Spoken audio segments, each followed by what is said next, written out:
Boa noite, bem-vindos ao nosso programa Falar Comigo. Hoje nós temos a honra aqui de conversar com o Dr. Lucas Niero Flores, juiz da comarca aqui de Costa Marques. Boa noite, doutor. Eu gostaria que o senhor se apresentasse para a gente, de onde o senhor veio, como é que o senhor chegou até Costa Marques na sua estrada aí de vida. Tá certo. Boa noite, Eliakim. Boa noite a todos os internautas que nos acompanham pelo canal do YouTube do Eliakim. Fiquei muito honrado com o convite que me foi apresentado e de plano aceitei o convite e estou aqui hoje para a gente poder ter uma conversa, uma primeira conversa que eu já combinei com ele aqui, que eu vou voltar como juiz eleitoral também de São Francisco e Costa Marques para a gente tratar sobre temas eleitorais. Mas hoje é uma primeira apresentação. Então, meu nome é Lucas Niero Flores, eu sou juiz de direito aqui da comarca de Costa Marques. Não nasci juiz. Foi um trabalho, uma estrada muito longa, um caminhar muito penoso que me trouxe ao estado de Rondônia e posteriormente ao município e comarca de Costa Marques. Eu sou natural do Paraná, do estado do Paraná, com muitas pessoas aqui do estado de Rondônia, da região norte. Vim do interior do Paraná, uma cidade pequena chamada Iporã, e fiz faculdade de Direito no estado do Paraná, 2 especializações em Direito no Paraná, e abri o concurso aqui da magistratura lá nos idos de 2009. Esse concurso foi aberto, é o penúltimo concurso, não o atual que está em andamento. Passei no concurso, pela minha classificação, tomei posse e fiquei na capital, fiquei em Porto Velho de janeiro de 2015 até fevereiro de 2020, quando eu fui promovido por merecimento para a comarca de Costa Marques, que eu preciso começar a andar na carreira. E o destino me trouxe a Costa Marques com vocês. Estou muito feliz aqui, uma cidade muito boa para trabalhar, e o fórum, pessoas maravilhosas, é um lugar muito bom de trabalhar e de se viver. Ah, que maravilha, doutor. É um prazer enorme tê-lo conosco aqui.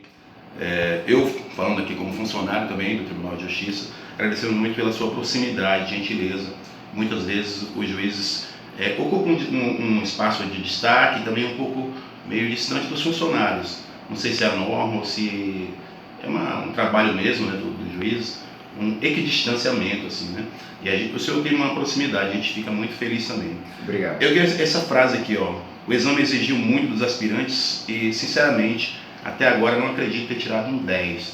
Durante essa semana eu olhei o resultado no mínimo umas 3 vezes por dia para confirmar. Gostaria que o senhor comentasse sobre A internet não esconde nada, né? A internet ela não esconde nem coisa boa nem coisa ruim. Realmente, essa frase foi dita em uma entrevista lá em 2008. Eu tinha terminado a graduação em 2007 e durante o último ano da graduação em Direito, na Universidade Paranaense, no campus Umuarama, eu fiz a prova da OAB, como todo mundo, passei na primeira fase de plano e na segunda fase eu gabaritei a prova da OAB, eu tirei 10. Nota 10. Mas foram 3 ou 4 pessoas no estado do Paraná que tiraram 10 na OAB. E quando saiu o resultado, quem foi que fez a prova foi o SESC, o UNB, a Universidade de Brasília. A hora que eu vi o resultado, eu falei assim, não acredito nisso, será que está certo essa correção aqui? Sabia que tinha ido bem, mas não tão bem assim ao ponto de acertar todas as questões da segunda fase da prova da OAB. Mas eu acredito isso, Eliakim, ao fórum. Ah, nossa, o senhor eu já fazia estagiário? Eu entrei com 16 anos dentro de um fórum como estagiário. Aquele que pegava a bicicleta mesmo, ia para banco, correio, ficava na rua mesmo, office boy, contínuo, como os mais antigos dizem. Né? E a partir desse momento, sempre com vontade de aprender, sempre queria aprender. Qualquer missão que me davam, a mais difícil, mesmo fazendo faculdade ainda, eu queria aprender.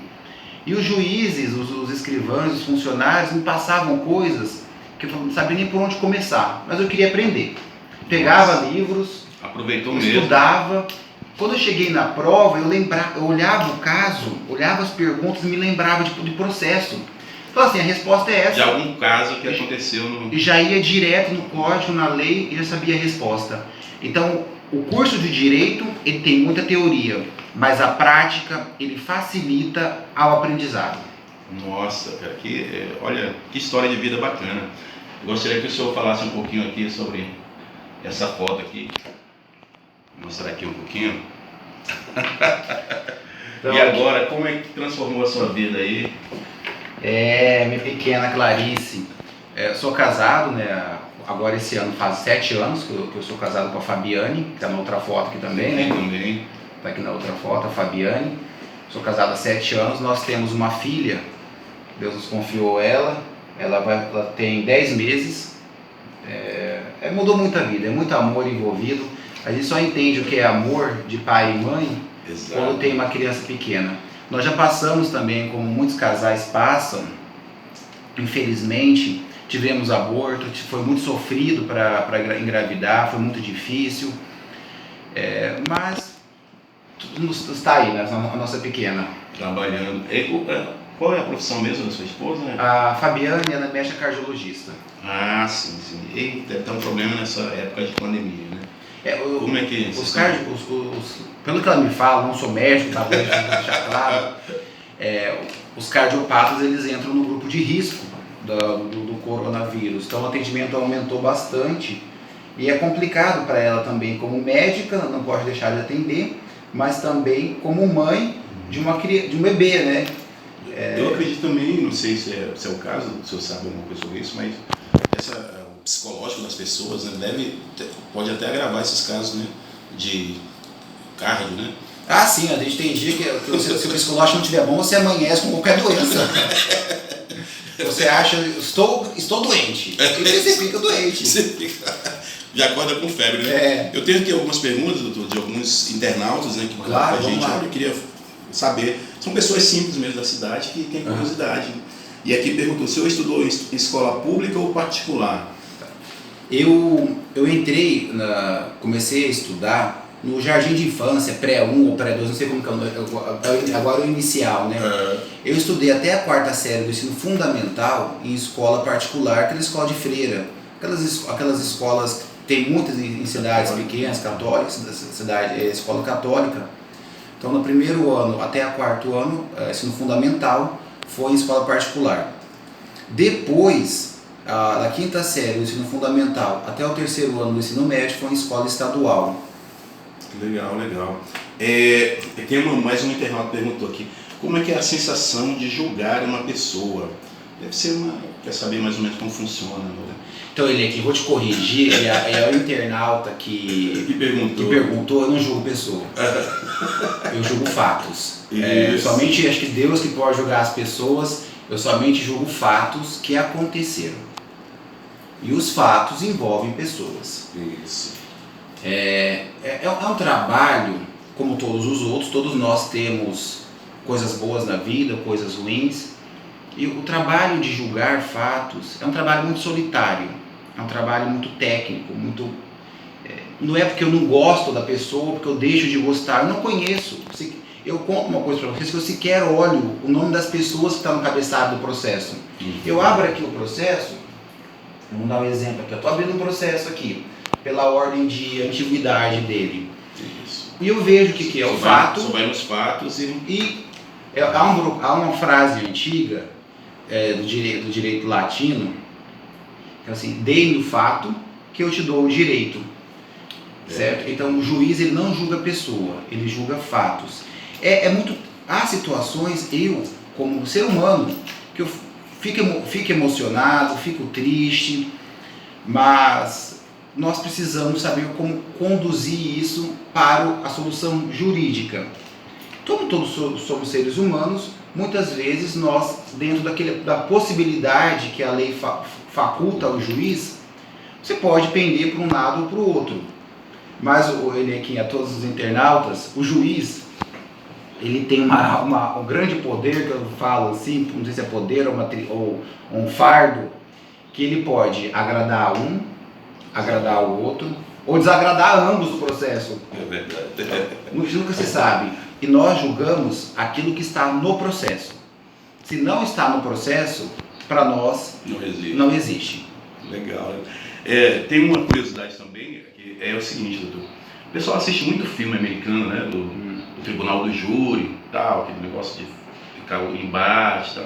E aí o pessoal perguntou aqui, pergunta do doutor, como funciona o julgamento, se o senhor já ficou insatisfeito com algum resultado que aconteceu do Tribunal do Júri. Já fiquei.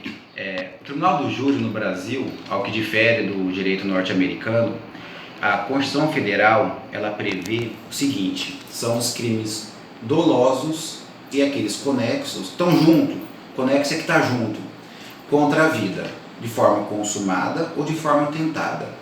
É o homicídio, o infanticídio, o induzimento ao aborto, ao suicídio, são esses crimes e todos aqueles crimes que foram produzidos no mesmo contexto fático vão a júri. Eu vou exemplificar. Aconteceu aqui em março desse ano, aqui em Costa Marques, um trágico homicídio que a pessoa foi colocada dentro de um poço. Você já sabe qual que eu estou falando. Sim. A ocultação do cadáver, ela vai, apesar de não ser crime doloso contra a vida, ocultar um cadáver, ele vai para o júri, porque o tribunal do júri ele puxa tudo o que tiver junto com ele. E aconteceu uma vez, enquanto eu era juiz-presidente do primeiro tribunal do júri de Porto Velho, como substituto, que os jurados acabaram de votar. Para quem não sabe, fica vazio a sala, fica só o promotor, o advogado ou o defensor, o juiz e os jurados dos oficiais de justiça e o assessor escrivão. Os jurados, ao final, eu estava convicto que os jurados iriam condenar, já estava pronto a sentença, o cálculo da pena, e os jurados, a pergunta bem simples: o jurado absolve o acusado? A resposta foi sim. Os jurados absolveram o acusado. Ao contrário, eu como juiz, que a gente fala juiz togado, que o juiz tem a toga, eu tenho que, tudo que eu escrevo, que eu decido, eu tenho que justificar. Os jurados, eles não. É o convencimento deles, convencimento livre e convencimento dos jurados. Ou pela emoção, o que aconteceu. Por clemência, por emoção. Eu sempre costumo dizer, em plenário do Tribunal do Júri, que nós nunca vamos cometer um crime. Mas um homicídio, a gente não sabe o contexto que vai acontecer. Já peguei fatos em que o pai ele chegou a matar uma outra pessoa porque abusou da filha. Juridicamente é um fato típico jurídico culpável. É o crime. Agora no tribunal do júri, quem vai julgar isso é a população. Por isso, senhores internautas, senhoras internautas, o tribunal do júri ele é muito importante. Não é perda de tempo. Os senhores jurados, aqui nós estamos com 6 processos pendentes de julgamento, não marquei ainda, por causa do contexto de pandemia. E, senhores jurados, o trabalho de vocês faz justiça. O olhar de vocês para a causa, o olhar individualizado para a causa, vocês que conhecem a vítima, vocês que conhecem o acusado, vocês que sabem tudo o que está por trás da situação do dia a dia. Não sou eu. Por isso que o Tribunal do Júri tem uma origem muito antiga e ele é extremamente necessário. Verdade. Você acha que tem muito, essa fantasia que eu falei no começo do Tribunal de Júri americano, que o pessoal assiste muito filme e acha que acontece assim, sabe? Na peruca branca? Como eu estava dizendo, o sistema penal dos Estados Unidos ele é diferente porque muitos crimes vão para júri. Ao que diferencia do Brasil, que eu falei, são só os crimes contra a vida. O legislador, o Congresso Nacional, assim optou. Ele poderia ter optado e dizer que vai para júri tudo, com exceção disso, disso, disso. Mas ele optou, o Congresso Nacional, que é o legislador que foi eleito especificamente para isso, pela população, ele optou em fazer que seja só os crimes dolosos contra a vida. O senhor é mestre em Direitos Humanos aqui pela Universidade Federal de Rondônia, né? Exato. Gostaria que o senhor falasse um pouquinho aí da reincidência dos adolescentes. Acho que eu terminei o mestrado em Direito agora pela Universidade Federal de Rondônia, penso no doutorado. Publiquei até um artigo em revista internacional, A1, Qualis A1. Essa eu não achei. Qualis A1. Nas minhas pesquisas. Nesse tema. Eu trabalhei com um tema que eu criei, chamado reincidência judicial. É quando o adolescente, até 18 anos de idade, que comete infração penal, o ato análogo à infração penal, o ato infracional, e ele migra com 18 anos de idade para o sistema penal. Eu quis saber qual é o percentual disso em Porto Velho, que eu estava lá na época, da onde que veio esse adolescente, como que é a família dele, se usa droga, se não usa droga. E pasmem, o resultado foi assustador. 70% dos adolescentes que saem do sistema socioeducativo de internação, eles continuam no mundo criminoso e continuam delinquindo com maior de idade. Ah, você que está me ouvindo vai dizer, mas isso aí é chovendo molhado, eu sabia. Mas acontece que a gente não sabia o percentual. Isso aqui foram dados técnicos. E para o Estado atuar, né? Exato, essa foi a finalidade da pesquisa. Foi uma coisa útil que foi feito, não foi uma teoria. Verifiquei também qual bairro que esses adolescentes vieram, para a questão de investimento naquele bairro. Como que é a família, a base desse adolescente. Aí eu sinto... O senhor concluiu que são bairros pobres mesmo? Não somente isso. Porto Velho não dá para dizer que tem bairro rico ou bairro pobre, é tudo misturado. Não tem aquela divisão que se tem no estado de São Paulo, as grandes capitais. A família é a base realmente da sociedade. E uma família desestruturada, ela produz pessoas desestruturadas.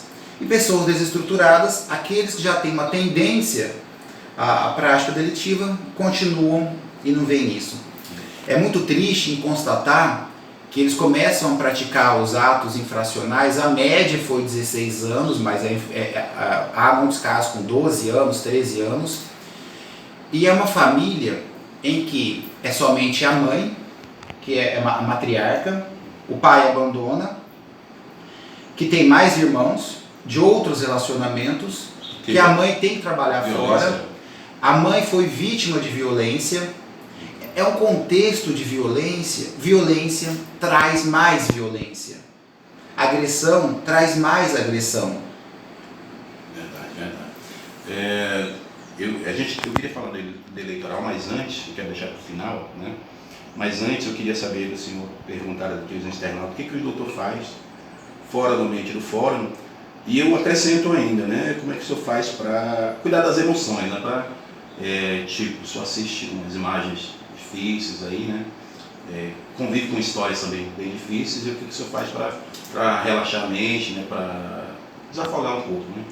Eu gosto muito de ler, eu tenho muito o hábito de leitura diariamente, não somente de livros jurídicos. Eu estou lendo agora um livro chamado Educando na Curiosidade. Eu sou pai, né? Você também está Educando na Curiosidade. Já li outros, Educando na Fé, agora esse aqui é Educando na Curiosidade, em que a criança ela é protagonista da sua própria educação. Também pratica exercícios físicos, mas é uma vida muito mais restrita. Nós temos que ter uma vida mais restrita para evitar a exposição ou a credibilidade do Poder Judiciário. Verdade.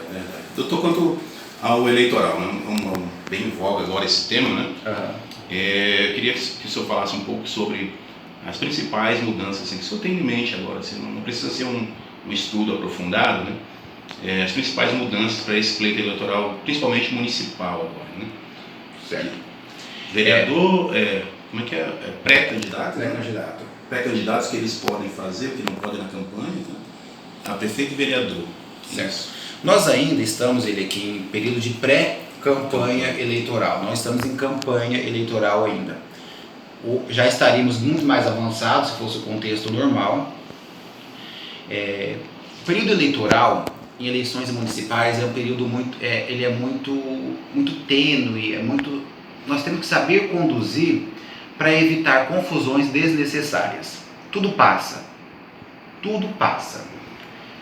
O que é permitido agora em período de pré-campanha?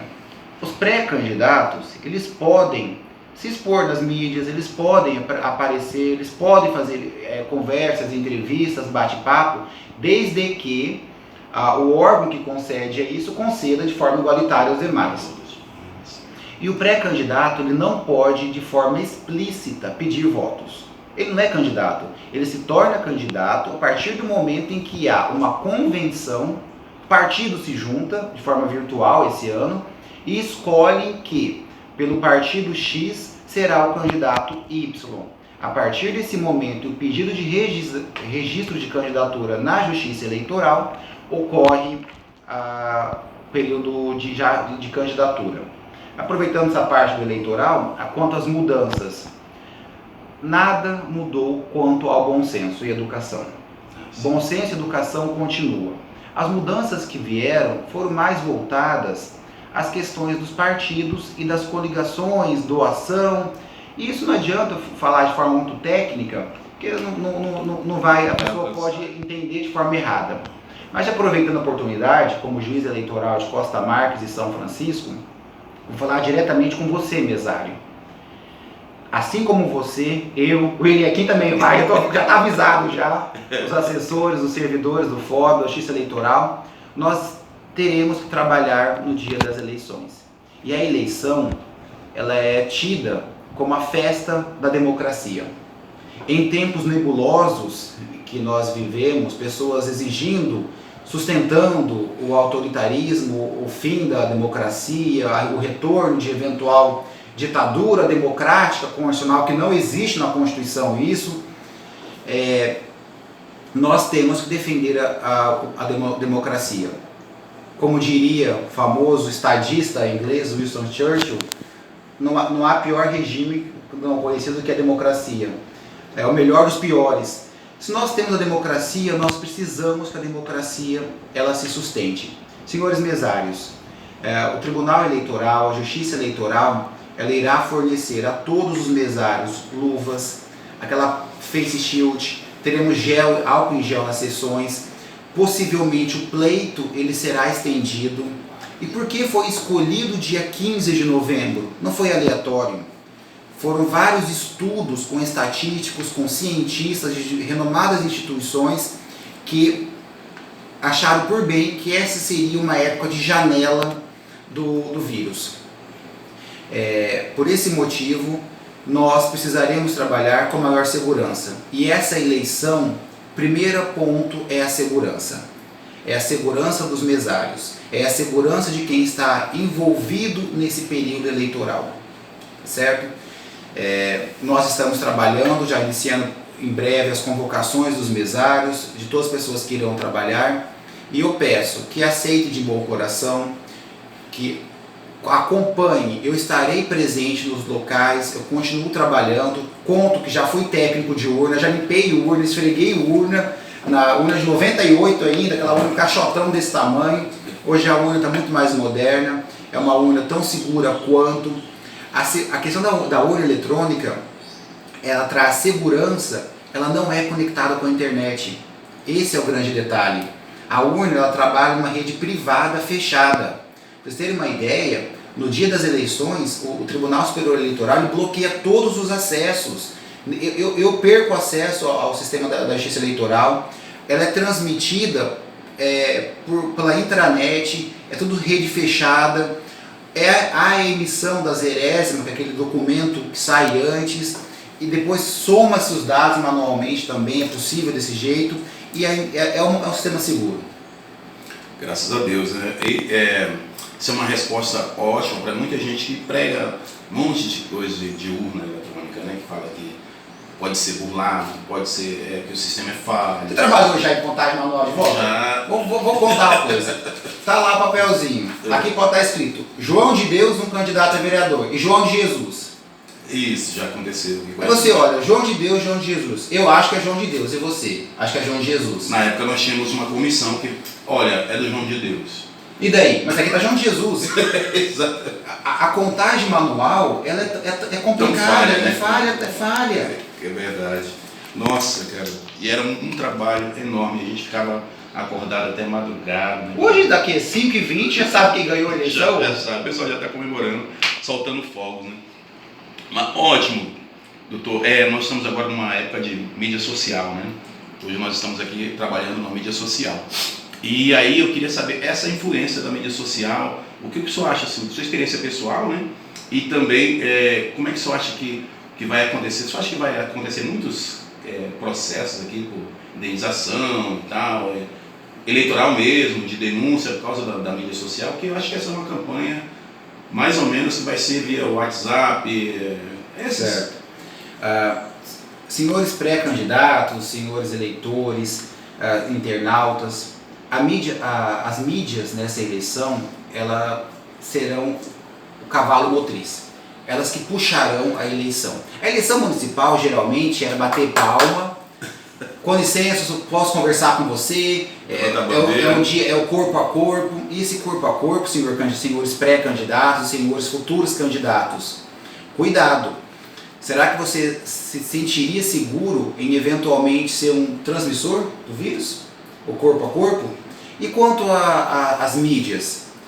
As mídias dispostas no WhatsApp, Facebook, Instagram ou qualquer outra forma, o YouTube, elas continuam sendo controladas posteriormente.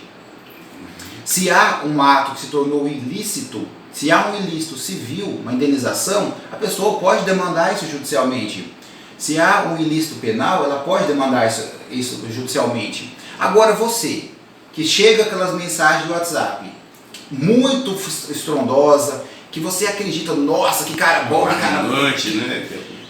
Pense bem antes de divulgar. E se fosse você, antes de você compartilhar? E se fosse seu pai, sua mãe? Se coloque no lugar do outro.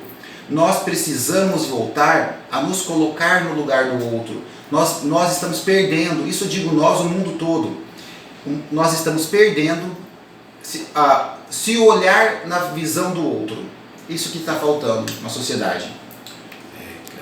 Infelizmente. Né? Mas então, doutor, eu quero agradecer. Então me permite a oportunidade agora publicamente. Isso. Eu quero parabenizar a todos, já parabenizei eles essa semana aqui no fórum, parabenizar todos os servidores do Poder Judiciário do Estado de Rondônia. Essa semana o Conselho Nacional de Justiça deve ter visto que é um órgão de cúpula administrativa do Poder Judiciário do Brasil todo, ele divulgou alguns dados a respeito da justiça brasileira do ano de 2019. Acredita, Lequim, qual é o Tribunal de Justiça mais demandado do Brasil? Não, pode falar. Por 100 mil habitantes? É um cálculo objetivo. Exato. 100 mil habitantes é a mesma coisa que Rondônia, que são 100 mil habitantes no estado de São Paulo. Sim, sim. O Tribunal de Justiça de Rondônia, ele é o tribunal em que maior ingressou ações no Brasil. A cada 100 mil habitantes, o tribunal recebeu 17.454 ações. Para vocês terem uma ideia, o Tribunal de Justiça de São Paulo ele recebeu 10.335 ações. O TJ do Paraná ele recebeu 10.169 ações.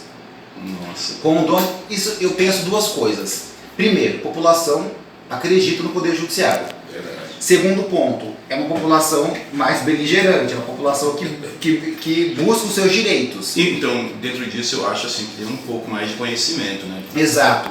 Ela busca os seus direitos. E desses processos, antes que alguns acham que custa dinheiro, desses 17 mil, quase 10 mil foram com justiça gratuita.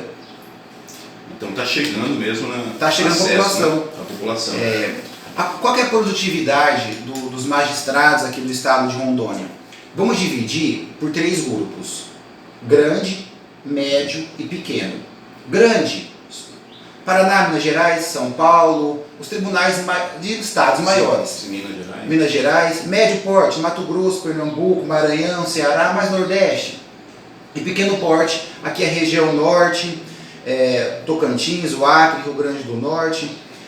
O Tribunal de Justiça de Rondônia, ele teve a maior produtividade entre os tribunais de pequeno porte e entre os tribunais de médio porte. Nós ficamos abaixo somente dos tribunais de grande porte. Nós tivemos uma produção, cada juiz produziu a média de 2.261 decisões entre sentenças no ano passado. Multiplica 2.261 por quantos dias úteis? Dá uma média de quase 9 decisões por dia. E cada decisão não é feita em 5 segundos. Uma decisão demora 1 mês, algumas delas. Me permite continuar isso ainda? Qual que é o tempo de duração desse processo? O tempo de duração média no Poder Judiciário Nacional passa de 3 anos, somando tudo. Nossa. Rondônia é 1 ano e 2 meses. Ia falar que a nossa comarca, bom, eu tenho acompanhado, acho que 6 meses. 6 meses. Sobre isso, nós vamos continuar. O próximo dado que eu vou trazer aqui Ah, mas meu irmão me fala, só vai começar a funcionar quando o juiz tiver meta. Você está desatualizado, rapaz. Nós temos muitas metas. Eu estou aqui em mãos, parabenizo novamente, vou dar publicidade isso à população de Costa Marques. Nós temos várias metas. E dentre as metas principais, temos a meta 1, que é julgar mais do que entra. Sim. Hoje não, até ontem, quando eu imprimi isso daqui, Costa Marques estava acima de 100%. Nós estávamos julgando o que entra e mais o nosso estoque, mais o passivo. A meta 2, que seria julgar os processos, pelo menos de 80% dos processos que foram distribuídos até 31 de dezembro de 2016, sabe quantos por cento nós estamos? Eles pedem 80%. Nós estamos em 123%. Nós estamos 40% a mais do que é a meta, aqui em Costa Marques. A única meta que está baixa é em virtude de conciliação, que nós estamos 3 meses. 3 meses sem fazer audiência. E agora nós estamos utilizando a tecnologia ao nosso favor, fazendo audiência por videoconferência.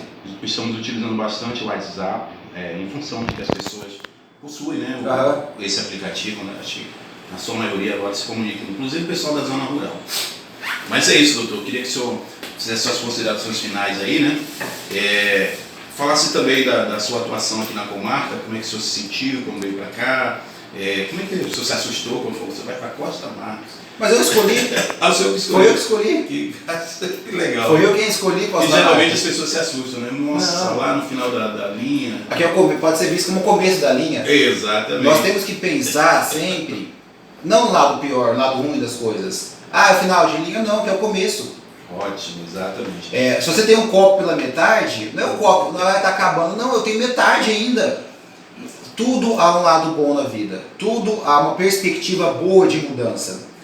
Eu gosto muito de trabalhar nessa área, estou desde os 16 anos de idade dentro de um fórum, mudei em todas as funções, já fui a função dele aqui em técnico judiciário, já fui conciliador, já fui assessor, oficial de justiça, analista, escrivão, tudo mediante concurso. E hoje eu cheguei onde eu queria, que é na magistratura, que é meu sonho desde criança. E estou muito feliz. Ah, mas daqui a pouco vai embora. A minha carreira, eu sempre ouvia isso na cidade pequena quando comecei. Ah, o juiz daqui a pouco vai embora. Trabalhava no fórum. Mas a minha carreira, ela é feita de degraus. E eu preciso estar mais próximo da minha família. Não é uma questão de gostou ou não gostou. Adoro trabalhar aqui, é uma cidade muito boa de se viver, uma cidade muito boa para trabalhar, mas eu preciso continuar andando. Precisa evoluir mais, né, na carreira, né? Certo. Então é isso, doutor. É um prazer ter o nosso programa chamado Talk Show Fala Comigo. Eu gostaria que o senhor assistisse, mostrasse para os seus amigos, familiares. Com certeza. Né? Já mandei o link. Né? Pedi para o pessoal compartilhar. Falou comigo aqui, doutor Lucas Nero Flores. Beleza? Novo. Obrigado. Aqui. Obrigado. E até uma próxima. Até a próxima.